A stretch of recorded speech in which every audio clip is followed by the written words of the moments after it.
If there's one thing we know about Lovecraft, it is that he was personally not that interested in romance. He doesn't have romantic subplots in his stories, at least not normal ones.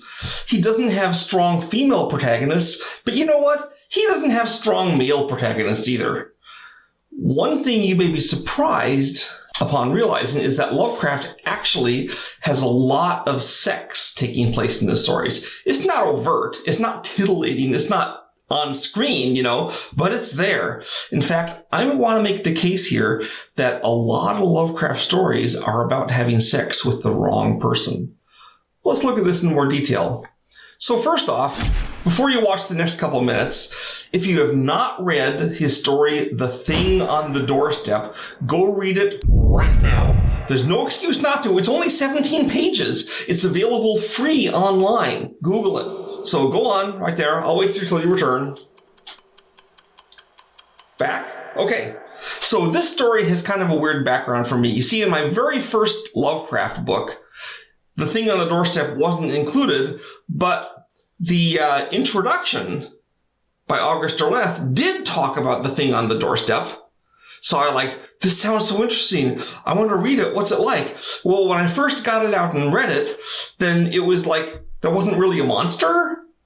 And I didn't see a monster. It was like, I remember I'm like 13 or 14, right?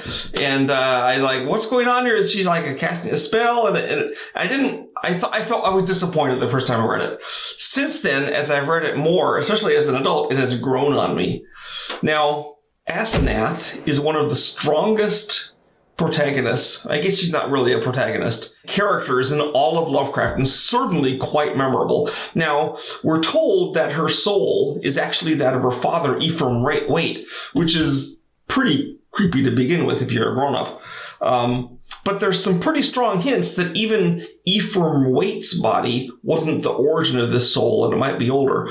It's also stated outright that this psychic travel distorts and twists the soul, and that by now Asenath is more of a thing than a person. Now, we know that the Yithians can just take over your mind and force you out, but humans apparently don't have the same thing. For Asenath Waite to take you over, you need to have an emotional connection to them. You have to basically love them, which implies that this thing that's soul transferring is making people love them and maybe loving them back in order to steal their bodies in the most horrible way. It's really grim if you think about it.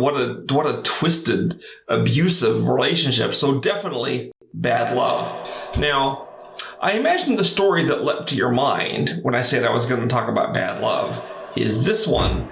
I mean, the deep ones straight up want to marry humans. Marry, right? It's the third oath of Dagon. The one even the Zadok Allen wouldn't take. And of course, what it leads to in a few generations is a whole town of hybrid monsters. An interesting note is that the deep ones also demanded blood sacrifices from the Insmout people, at least early on. What Zadok Allen says is, what they done to the victims, it ain't for me to say. And I guess Obed wasn't too sharp about asking, but it's clear the sacrifices are young folks, not middle-aged or older. My guess is the deep ones are thinning out the human children from the population, making sure that all the next generation are their species. They probably also enjoyed the sacrifices, but as Innsmouth ran out of true humans to sacrifice, the sacrifices went away. So Innsmouth was actually taken over in the story in 1846. So in 1846, Innsmouth is all human. The first hybrids aren't born until the next year. Now, the story is set in 1931, and at that time, Zadok Allen is the last real human in Innsmouth that lives there. By my calculations, he's got to be like 90 years old.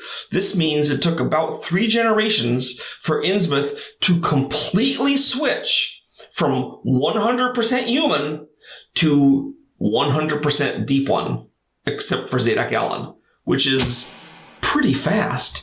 The really scary thing is that given the way they work, if the deep ones manage to spread their cult into other places, this 3-generation timeline would hold for New York City or London or an entire nation. We could all be replaced by Deep One hybrids in less than a century. Of course, you'd need enough Deep Ones to do the breeding, but on the other hand, it's not just breeding that's replacing us, it's also murdering our children.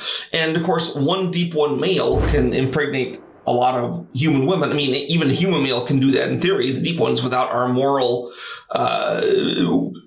they would recognize flaws.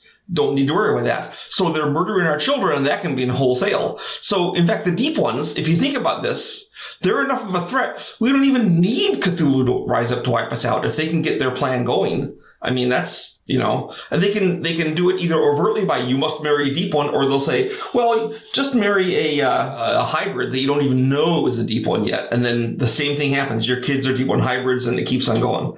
So that is a excellent example of bad love. And this time it's a whole species replacement. Okay, here's another odd tale, The Lurking Fear. It was actually a serial that makes every chapter ends with a bang. Now, not everyone loves The Lurking Fear, but man alive, I do. It has powerful imagery, some terrifying reveals, and a pretty ominous mood overall as you're trying to figure what's going on. Plus, there's at least 3 movies based on this story. It's one of Lovecraft's most filmed tales. Now, only one of the films is actually named The Lurking Fear, but they all have the same plot. Not only that, there's a metal band that uses the name The Lurking Fear, and there's a graphic novel. So, why is this story about man-eating monsters on my bad love video? Well, the Martens family, who are the source of the things, is inbred. And interestingly, though, as I've said before, we all know Lovecraft had racism, but he was more concerned about inbreeding than racial purity. In fact, racial purity is almost not a thing in his stories. I mean, hardcore racists like, the Nazis or white supremacists or whatever, they are super concerned about racial purity. Don't mess the blood. Lovecraft doesn't care about that. Well, I mean, if you're breeding with a Deep One, yeah. If a monster's tainting your blood, that's good. They're not humans. That taint is real. It's not miscegenation. I mean, it is miscegenation. But Lovecraft stories, he has a lot of issues about inbreeding, so there's that. Now, another story of his that I quite like, The Curse of Yig. There's a woman who is terrified to madness by tales about Yig, and she ends up giving birth to a monster. Now, in this story that invents Yig doesn't show up. It's not even clear if there is a Yig, and Yig caused the monstrous birth, or if it's actually the superstition about if you see something bad, it'll mark the baby. Anyway, some connection here. I don't know if it fully does bad love, but it's partially there. Another story, Arthur German, I've mentioned it before, it's actually about a guy who has sex with a gorilla. Now, this is back in the days, really starting with Murders in the Rue Morgue by Poe, when apes were considered a horror icon, like a werewolf or a mummy. Now, it's been quite a while since people were scared of apes in a horror sort of way. I mean, yeah, sure, a gorilla or an orangutan could kill you, but we're not really afraid of them the way we're afraid of, other monsters. Though we did have the recent Planet of the Apes stuff. Got to say it's not horror, though. Anyway, having sex with a gorilla has a multi-generational effect on the German family, and, there it is. Now, another example of the bad love is that Lovecraft actually wrote 3 stories about people obsessed with the dead. Now, the story The Tomb doesn't seem to have actual necrophilia, but The Hound does, and The Loved Dead implies it very strongly. It's one of Lovecraft's most common themes. 3 stories is a lot for Lovecraft because he gets bounced from topic to topic. I wonder if he got this from Poe, because Poe is very interested in pining for a dead woman. I mean, it's only necrophilia in the story Bernice for him, but he has that concept. Lovecraft might have got it from him. Going on to Pickman's model. Now, the first Lovecraft story I ever read explains clearly that the ghouls reproduce by planting their young in human bodies.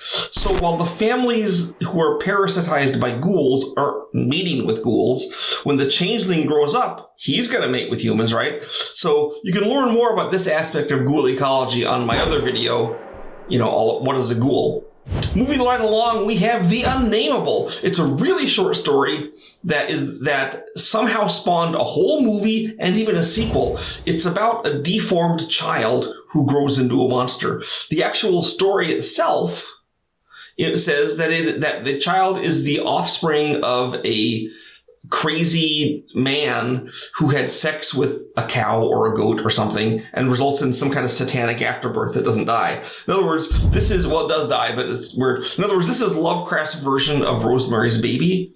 This idea is also used in one of the parts of Lovecraft's poem, The Fungi from Yuggoth, the two stanzas that are called The Howler. They told me not to take the Briggs Hill path that used to be the high road through to Zor, for Goody Watkins, hanged in 1704, had left a certain monstrous aftermath. Yet, when I disobeyed and had in view the vine-hung cottage by the great rock slope, I could not think of elms or hempen rope, but wondered why the house still seemed so new.